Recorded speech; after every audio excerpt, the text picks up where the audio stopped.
მოგესალმებით მეგობრებო, მოგახსოვთ ლევან-მშვენიერთზე და დღეს კვლავ მიდევრად გვექნება მამაკაცის ტანის ამოსის შესახებ განხილვა. დღევანდელ განსახილველ თემას კი წარმოადგენს ერთ-ერთი ყველაზე პოპულარული ქსოვილი ტანის ამოსში, ეს გახლავთ აკრილი. აბა წავედით. აკრილი.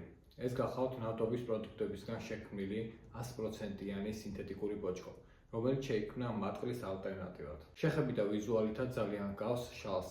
თუმცა ის განეკუთვნება პლასმასის ჯგუფს. მოდი განვიხილოთ აკრილის ბოჭკოს წარმოების ეტაპები.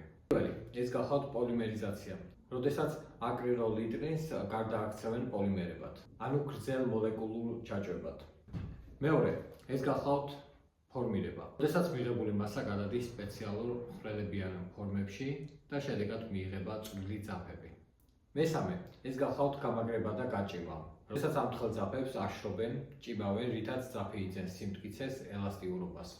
და მეოთხე, ეს გახლავთ შეღებვა. თუ შევხედავთ მის ეკოლოგიურ მხარეს, უნდა აღნიშნოთ, რომ ის არ გახლავთ ბიოდეგრადირებადი და რეცხვისას გამოყოფს მიკროპლასტიკებს. მისი მოვლა გახლავთ ადვილი, ის ირეცხება ცივ წყალში, მოსარიდებელია მაღალ ტემპერატურას, უთოთხმარება რეკომენდირებულია დაბალ რეჟიმზე.